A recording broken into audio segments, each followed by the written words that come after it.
When you're being more visible, when you're growing your businesses, it's a trust fall with yourself. And the more that you trust yourself, the easier it is to grow. Who do I need to be in order to pull this off? I'm trusting myself more than I've ever trusted myself. Closed mouths don't get fed. If you're not asking for the thing that you need, then you're not going to get it. Today, I can't wait for you to hear my conversation with Dani Wallace. Dani Wallace is the true queen bee. She's a self-proclaimed former self-saboteur who is now an international public speaking coach who has helped thousands of people make more impact and reach more of the people whose lives that they can change. She grew up on a council estate in Preston. She's experienced domestic violence, homelessness, and being a single parent household. And yet now she has taken charge of her life, has built a business where she is impacting thousands of people, and she is the true definition of empowerment. Dani has also created the Big Festoon. Now, the Big Festoon is the UK's fastest growing, I need to get this right, personal business development space. And she has created a totally self and empowering space for people to attend at her events across the UK. Alongside this, Dani also runs a CIC supporting people who've experienced domestic violence and helping them set up their businesses. She is a true inspiration, and I can't wait to hear her story and for you to hear what she's done alongside working harder. Welcome to Don't Work Harder, the business show brought to you by Atomic, and I'm your host, Suman Randhawa. This is the show where we teach you how you can take huge leaps in your business, not just by working harder, but by working braver.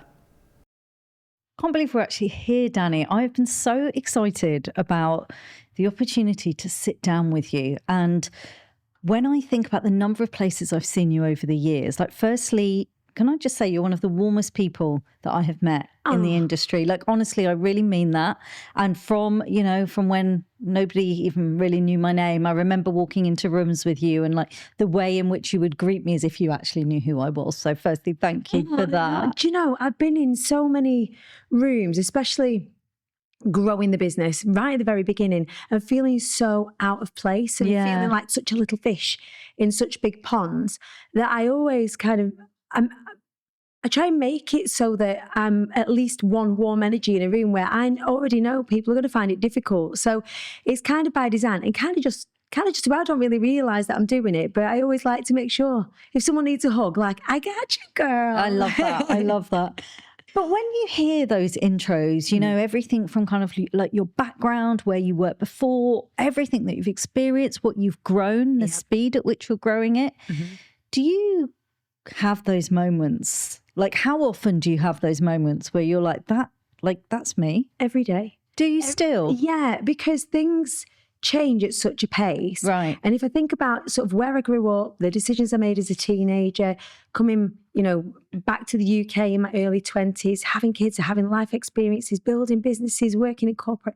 I was doing a press interview the other day, and the journalist actually said, wow, you've lived about 10 lives over, and how are you only 41? I was like, I feel every single one of those years and some, but also I'm lucky. I'm so lucky to have that richness of experience, and being a storyteller and being somebody who loves people and loves stories of other human beings. I just feel like I'm really lucky. Would you say that there is something else alongside don't work harder? Because obviously you clearly have worked hard. What else is it that you've got, do you think? Do you know what? And you say 20 years, actually, like on stage, it's more like 25, 26 now. I've been working professionally on the stage for that many years, since I was a young teenager. And the work ethic that my family modelled for me was very real. They all either had businesses or they worked jobs where they had to work a lot of hours. And so that was really modelled for me early doors. And it was very much you need to work hard in order to survive.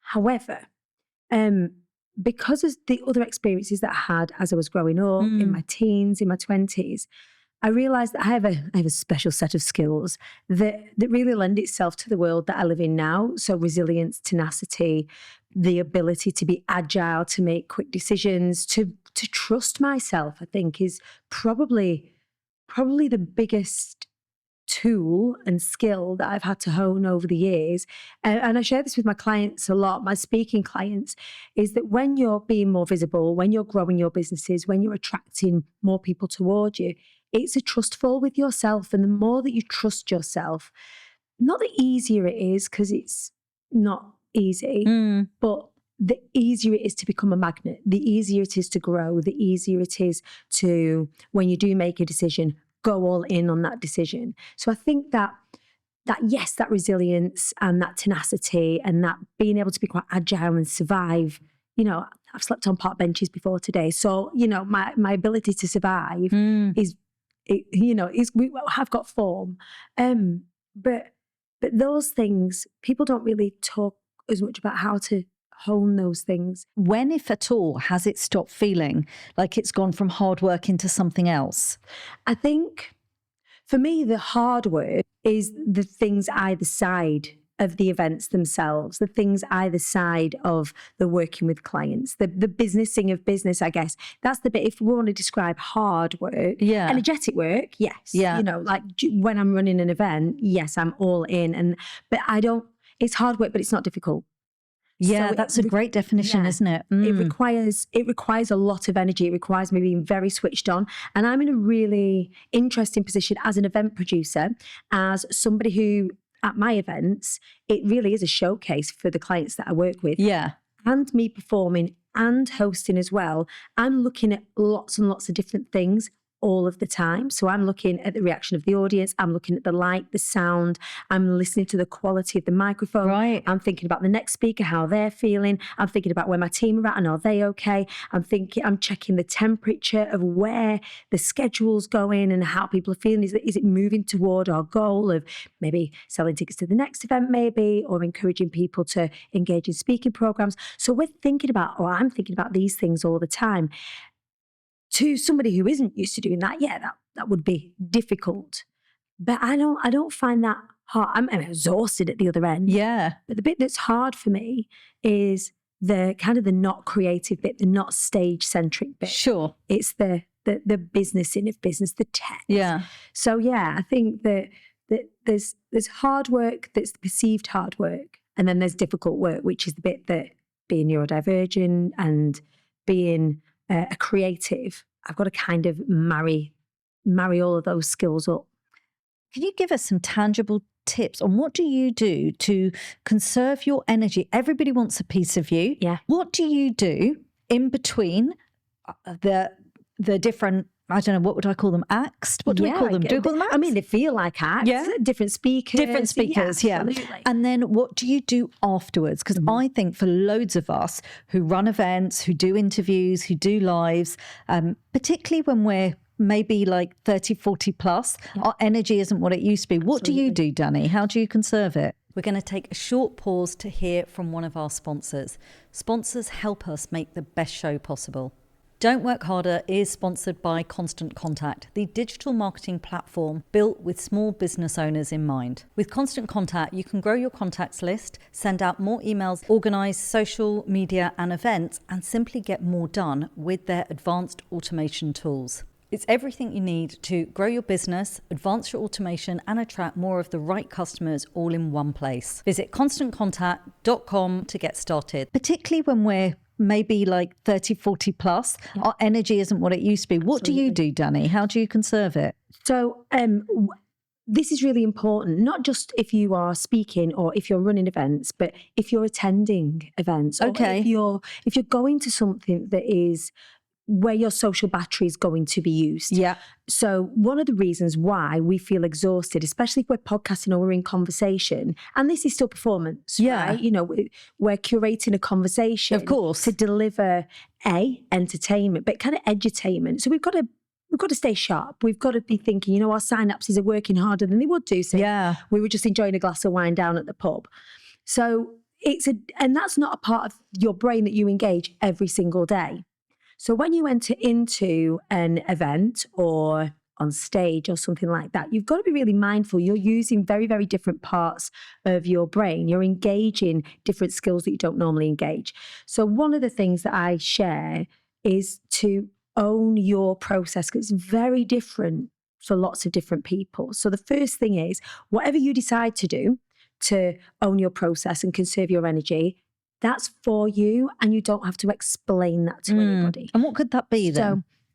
So beforehand, I don't really like to talk to a lot of people prior, just in the hour before an event. Yeah. I kind of like to walk around the event. I like to check in with the team. Are the team okay? Do they have everything that they need? But I don't want anybody talking to me about work. I don't want, so if people are trying to put my brain in a different area, then I find it very difficult to get back and focus. Right. So making sure that you're focusing on the task in hand. So afterwards, I try and not schedule any work in. I call that my KFC day. I'm picturing it. I can imagine. Go on. So it's a burrito day. So in my bed has a telly at the end of it. Sounding perfect already. From my bed, wrap myself up in my duvet. Oh, I see what you mean. Get the Deliveroo in, breakfast, lunch, So it's not that you're eating burritos, you're making yourself into one. No, I'm turning myself into I see.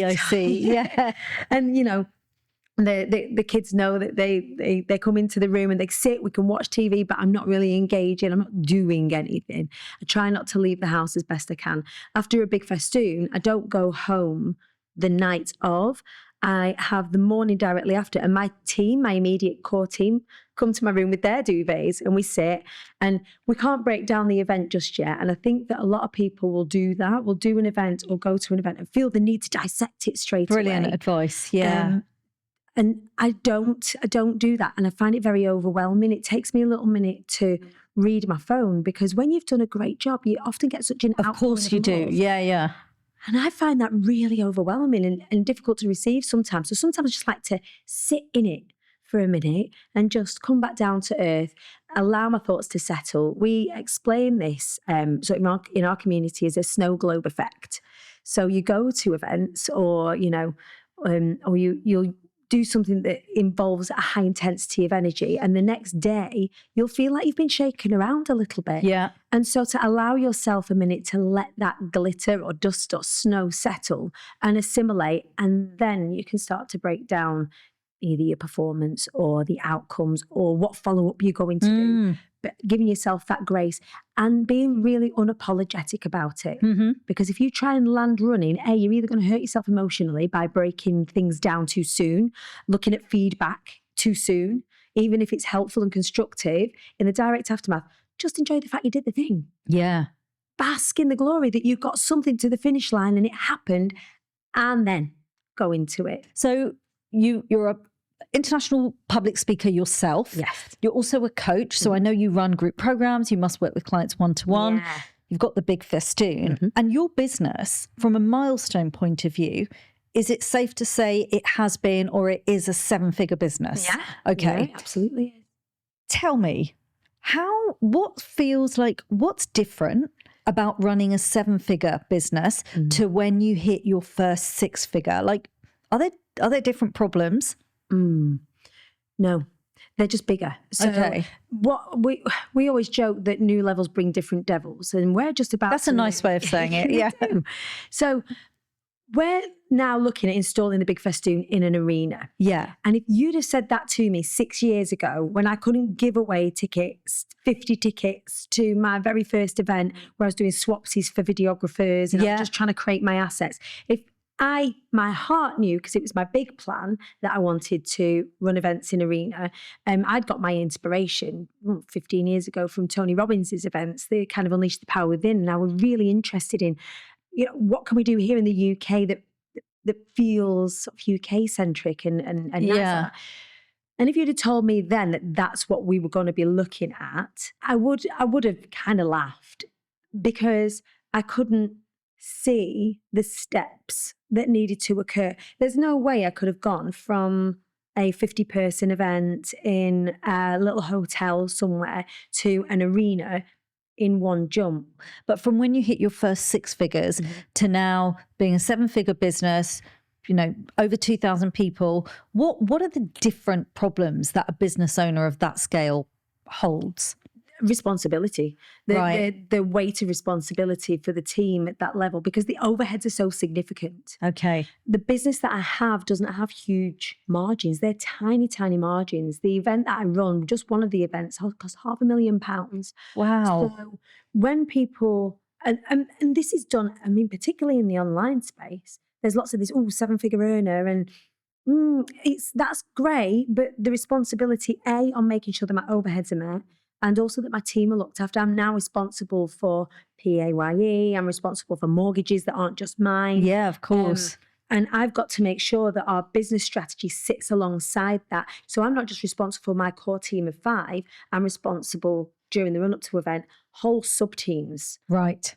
Volunteer teams, wider community. So the levels that you've got to think about in terms of it being event production, that's where the responsibility really shifts. So I think the complexity changes. So I needed to do what I did here, here, and here to understand those complexities till that became easy. And then the difference between the 6 and the 7 is adding the complexities. Right. On and on. When it comes to making those big decisions, what is the position that is quite important, either for you to have employed or for you to employ soon? Oh, my COO. Oh, so have you got one? Yes. Okay, so I've got a chief of operations. Right. She's called Danielle. She's completely unflappable. Okay. When it comes to decisions, I'm not necessarily emotional in terms of it being on a roller coaster, but I often just kind of go with my gut, very gung-ho, let's do it. Whereas she's like, hang on a second, does this make sense? Let's look at the strategy of it. I've employed in my team very, very intentionally and against my gaps.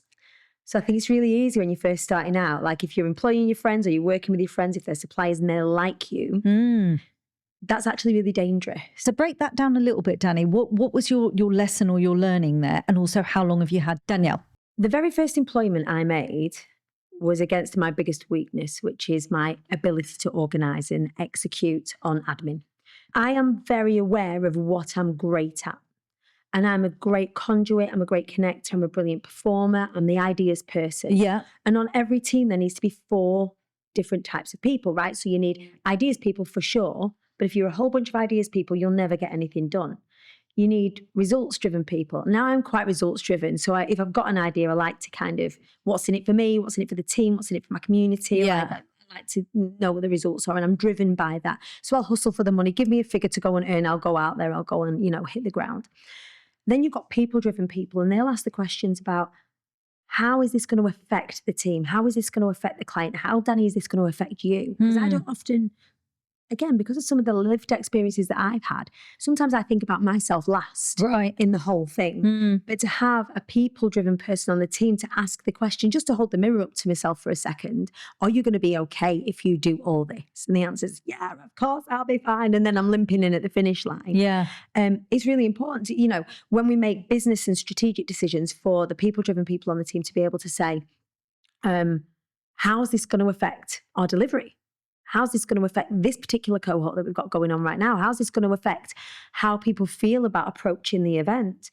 And then details-driven people. And this is where Dan comes in, is that from a details perspective, she can zoom out and see how all the bits fit together. Amazing. I can zoom out and see where it's all going. Yeah. And she can see how it all fits together. And so Anna was my first employment to kind of look after me, keep me in check and keep things moving. And how quickly did you have your EA then? Do you know what? I was about 6 months in. So 6 months from that, you got Anna in place. Yeah. Then how long before you then started getting the other people in? I think it was another year before I realised that I needed to step away from some of the more details-centric aspects of the business because it overwhelmed me and I would get bogged down in this and I would stop running in this direction. It actually held me quite frozen for some time. And so the finances, for example, the reporting, the decision-making over products and pricing, things like that, I'm involved in those things. And of course I have eyes on, but getting Danielle that 12 months later was pivotal in her starting to translate that to me. Like, I'm results, like, give me something quick. I don't have time to be delving around and researching. I'm too busy doing the next bit of client delivery or going to this next event. Whereas Danielle's got that kind of she's not backseat. She's like sat next to me in the passenger seat, helping me navigate. It's like a scene from the 80s where I'm kind of driving and we're going where we're going, and she's got the A to Z map, planning it out. And did she come in at that level? Because that feels like a really big, for someone who's thinking, gosh, 1 year into business, the EA part I get. Most of us are told get one before you need one. If not an EA, a VA, some kind of back end support. Yeah.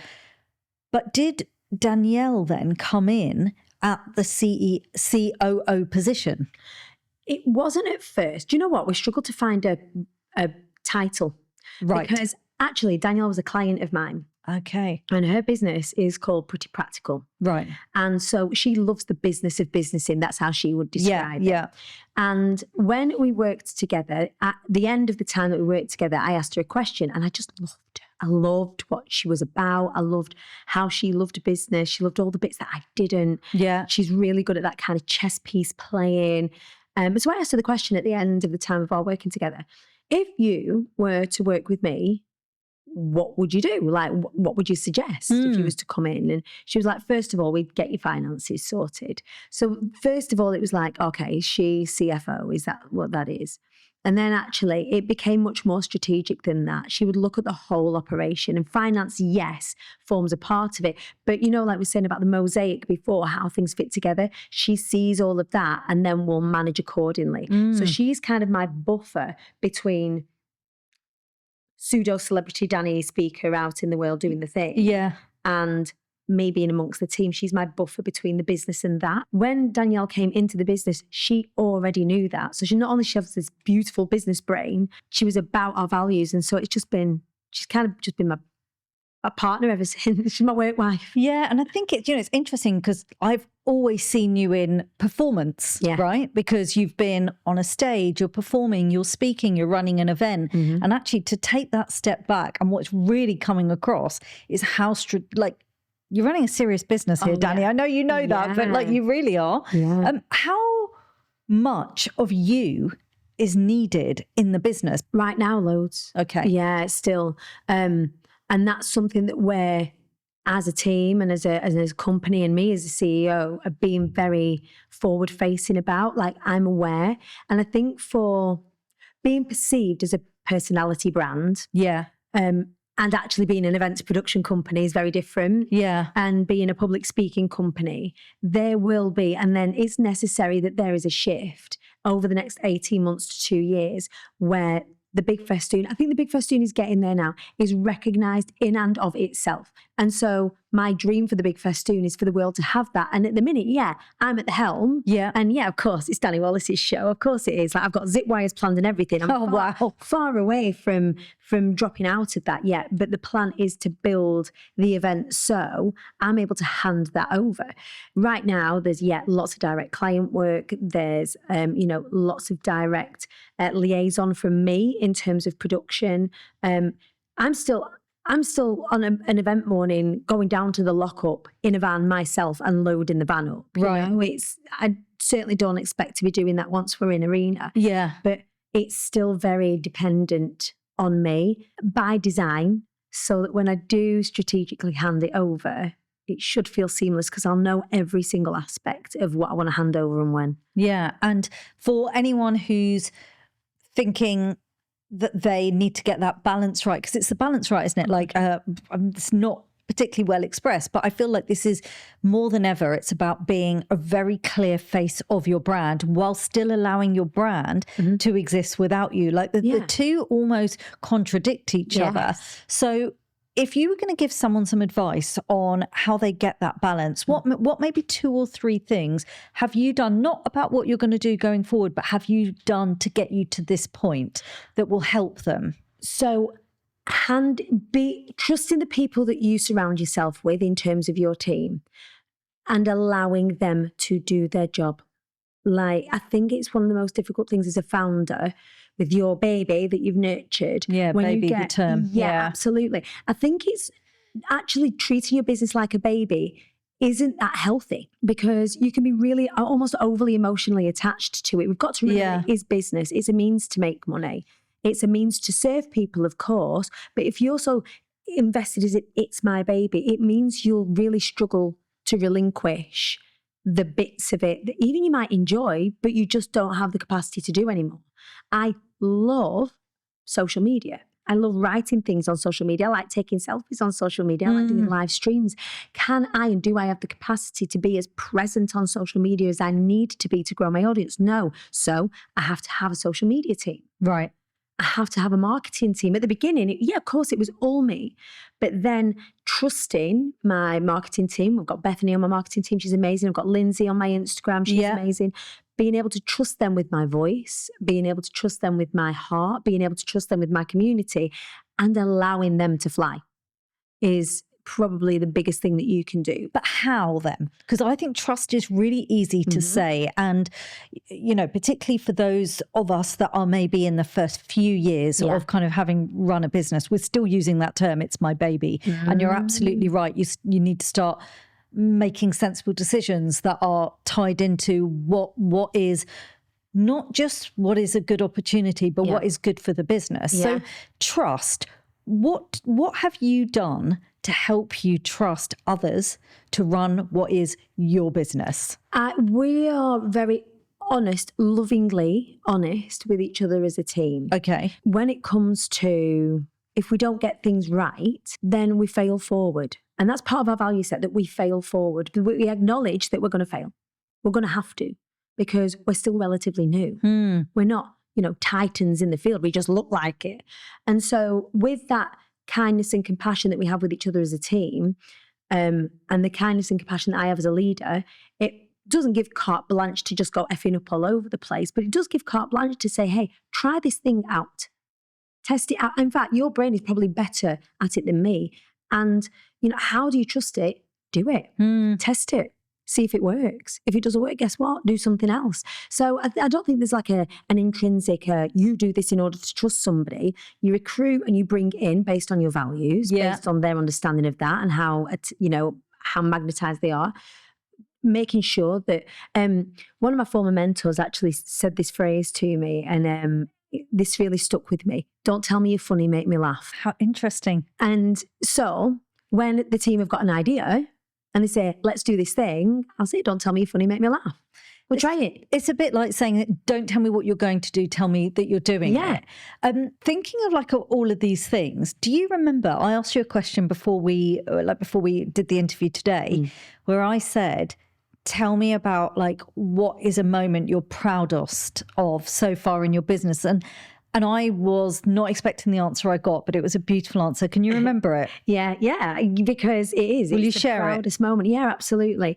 Well, there was two, but the first one is the upbringing that I had was I was very loved, but also exposed to a lot. Addiction, domestic abuse, things like that were just part of the fabric of the information that I had growing up. And one of the things that I always promised my mum was that one day she'll want for nothing. And one of the first things that I was able to do off the back of when we realised that, we've got recurring revenue, we've got this all going, I was able to retire my mum. I was able to say to my mum, you don't have to work this hard anymore. I want you to enjoy these years. I don't want you to have to limp in at retirement because you've got no other choice. I want you to enjoy the years with your grandkids. I want to enjoy time with you. I want to be able to take you on holiday. So I was able to retire my mum, and it's probably one of the proudest moments. I bet, yeah. Being able to say that. And I remember having the conversation, because sometimes when we need a serious conversation, my mum will say, grab a bottle of wine and come on round. Right, okay. I'm either in trouble or she wants to talk about a will or something, it's like that. Yeah. So anyway, I said, I'm coming round with a bottle of wine, Mum. She went, oh, what's going on?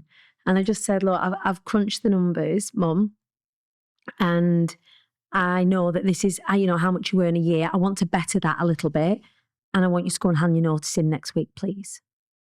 And she just cried, and I just didn't want life to be difficult for her anymore, and it was one of my proudest moments. I can honestly imagine that, and I know. I'm sorry. Oh, I mean, I was saying in the introduction about the CIC you have, which is and. Tell us what CIC stands for. So it's a community interest company. So it's a not-for-profit. Yeah. So the company trades and makes money, but the money goes directly back into service.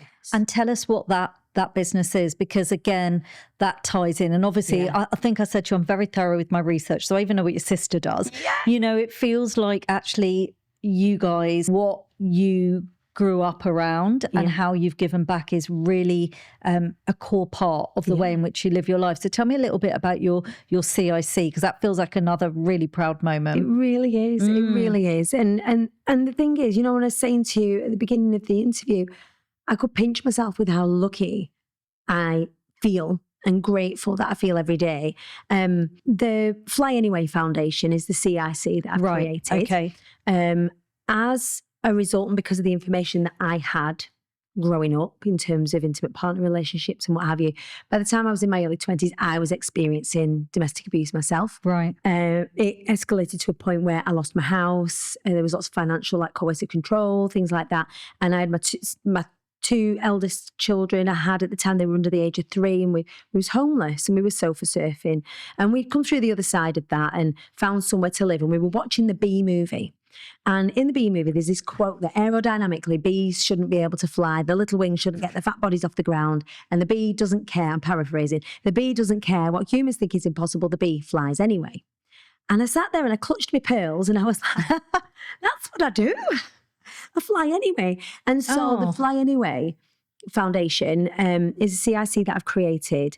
I wanted to give back.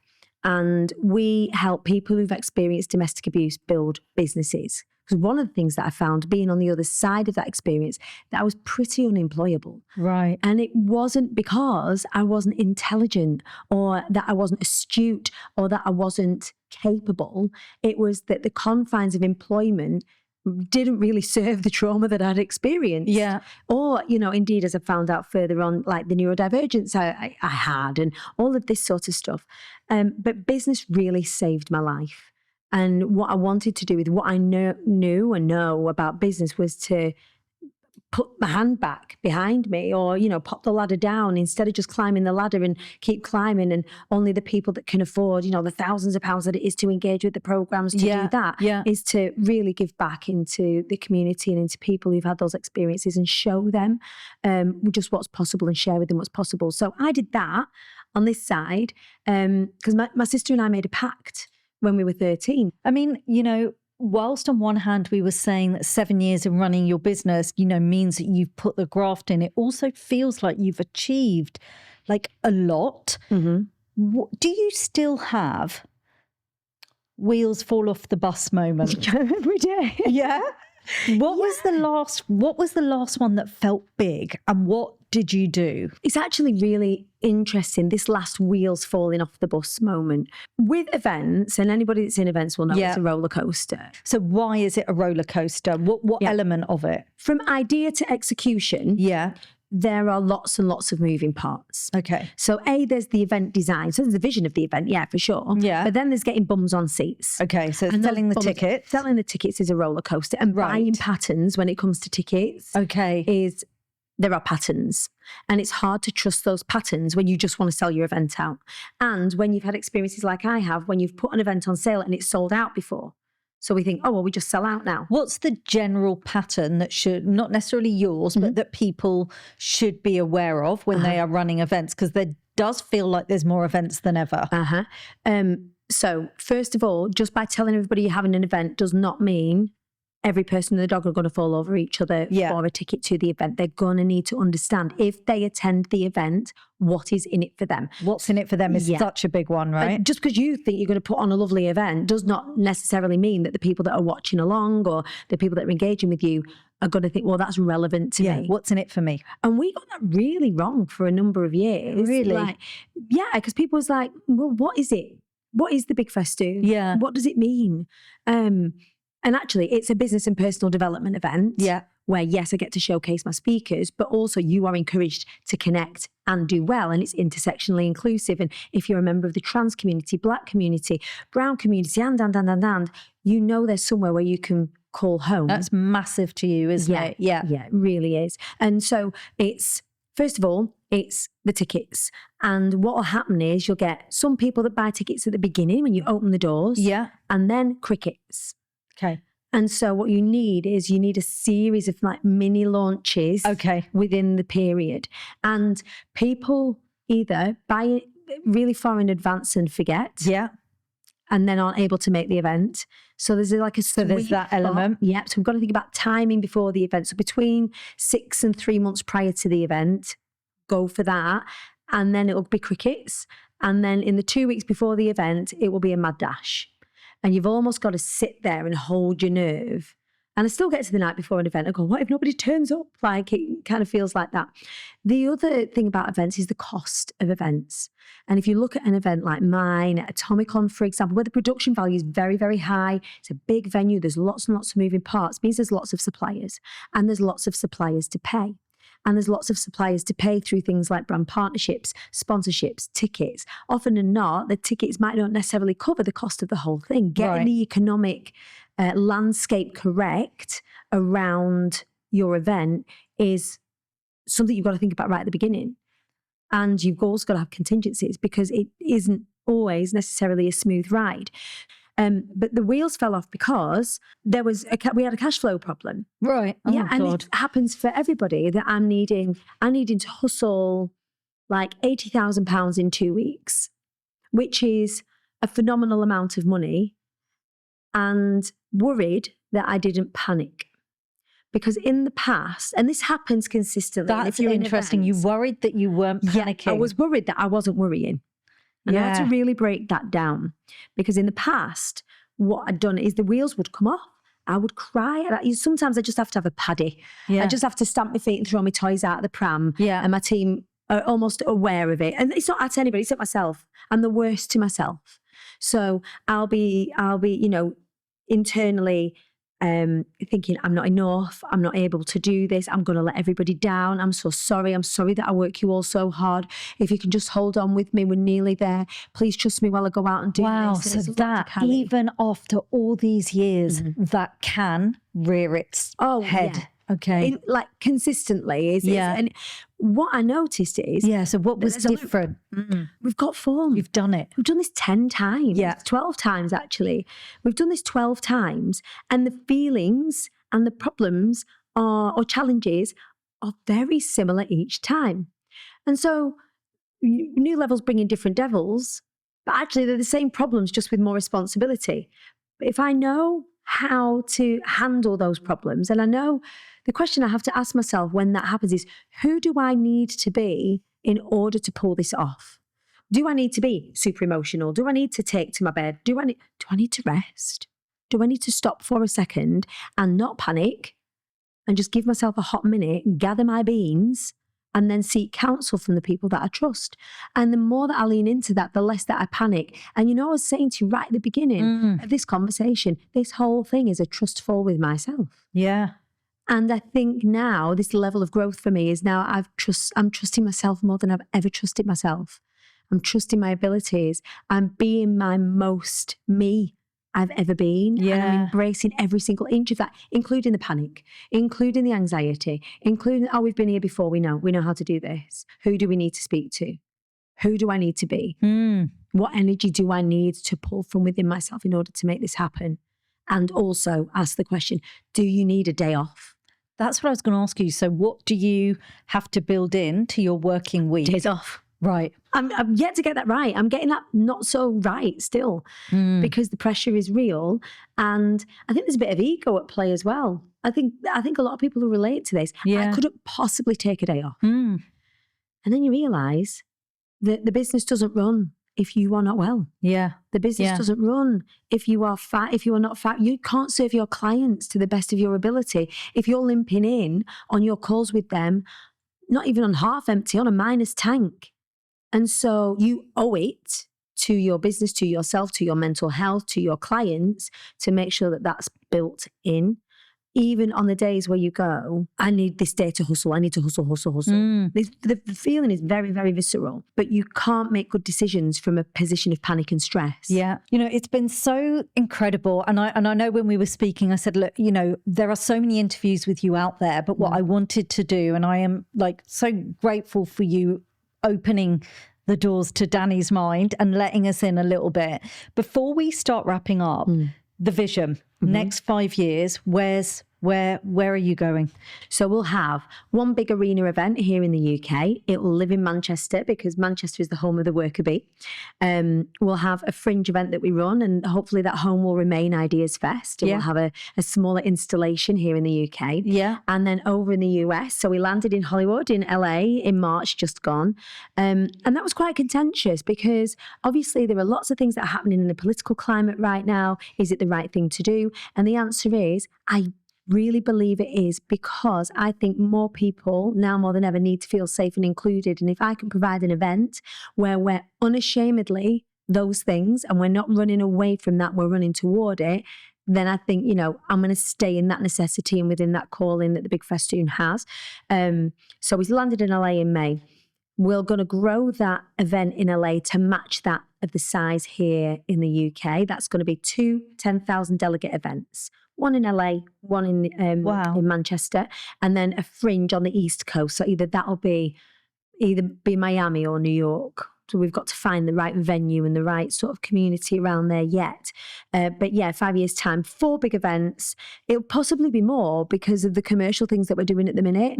But I'm going to where my brain feels right at the moment. And I also know where my brain was 6 years ago. Yes, I could see a 10,000 delegate event, but I couldn't imagine all this. So what dreams may come from that, but at least we have a real clear direction. I've got something that we do, which is called the atomic 60-second clock, which is basically my 60-second hand on my clock, on my watch. I'm going to give you 60 seconds. I would love to ask you a question and see in 60 seconds, what advice would you give someone? I've got a little question here that I'm going to read out to you. I'm ready. Yeah, you get yourself ready. The question was, if somebody came to you and said, I'm on lots of stages, but I'm not currently being paid to speak. How do I ask for money? What tips can you give? And if I put 60 seconds on the clock, Dani, what would you say? What advice would you give someone? Okay. It isn't necessarily where speaking is concerned about being paid to speak. It's about making speaking pay. Oh, I love that. And I think that having the mechanics sat around your talk is more important than actually getting a fee. Now, that's quite controversial because a lot of people, I want to get paid to speak. But I've been paid more by making speaking work for me than fees. Excellent. And I command, five-figure fees. So, £10,000-15,000 for keynotes and things like that for sure. Making sure that you've got that figure in your mind that you want, that that you're able to pay, negotiate, fine. But I think it's more important to have the mechanics either side of your talk to make the talk, the top of funnel stuff, to make speaking pay. Brilliant advice. And I would say the other thing that is so valuable that I've seen, not as an expert in the area, but you have to let me know if you think this is valuable, is actually the assets and the content. Oh my goodness, yeah. They're just so great because you get to share those. Yeah. Dani, thank you. I'm going to just kind of relax the mood at the end and just say to you, so I know you travelled here, thank you so much, from Preston today, and I found out that the train from Preston is just 2 hours, so who knows, I might come and visit you very soon. It's just a commute. You can get from out of London to the other for 2 hours. It takes me that long to get across London. Well, that I definitely am interested in. Tell me, what are you reading, watching and listening to right now? I am struggling at the minute to sit down long enough to read anything. I'll be very, very honest. Yeah. But Paul Brunson's podcast, I love. Me too. I'm really enjoying the stories from different types of people, from different types of backgrounds. Yeah. So the last book that I read was Jordan Stevens from Rizzle Kicks. Oh, His books, the acronym is ADHD. I can't remember. It's addiction, something and dogs. But the acronym is ADHD. And that gives a really incredible insight into masculinity. I'm very interested being an actively and enthusiastically inclusive company, building one of those communities. How do we welcome more good men towards the situation and empower our men as well? And so to hear great and good men speaking and sharing their thoughts on healthy masculinity, I want to absorb that. Like, I already know about feminism. I already know about, anti-racism, and that's something that we're actively working on consistently.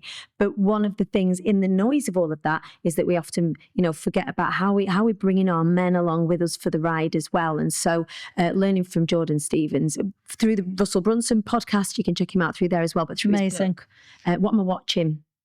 Do you know what? I'm on reruns of This Is Us. Oh, gosh. Oh, but it gets like so sad.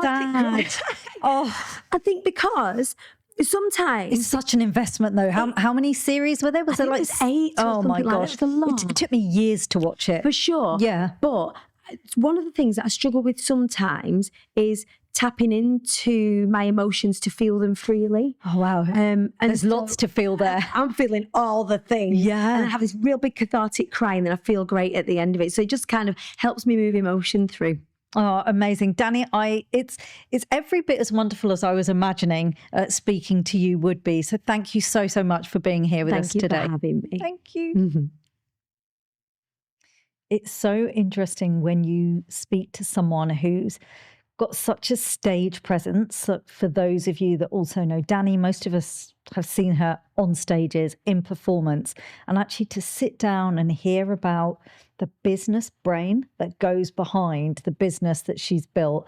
I think Dani really kind of helps us understand what that transition looks like. Like, in order for you to be running a business of that size, you've got a whole bunch of different responsibilities to the one that somebody who's just starting out as a founder or literally has, one member of their team will be having. So I think there's also an element of you have to decide, is this what you want? Because it's all well and good saying that you want to build a business of that size, a 7-figure and above business. But Dani breaks down the truth of the responsibilities that go with that. Honestly, what an incredible story. And when she breaks down what has been a big milestone moment for her in her business, and it's not what you expect her to say. Maybe you expect her to talk about money she's brought into her business, but there's a lot of full circle moments that go back to where Dani started. But yeah, like I knew I liked Dani before this interview, but I like her even more now. Yeah, incredible. Thanks so much for listening to Don't Work Harder. If you enjoyed the episode, please subscribe and share. This show has been brought to you by Atomic, the home of epic business growth. Head to our website at atomic.site to hear more about our business programs and epic events.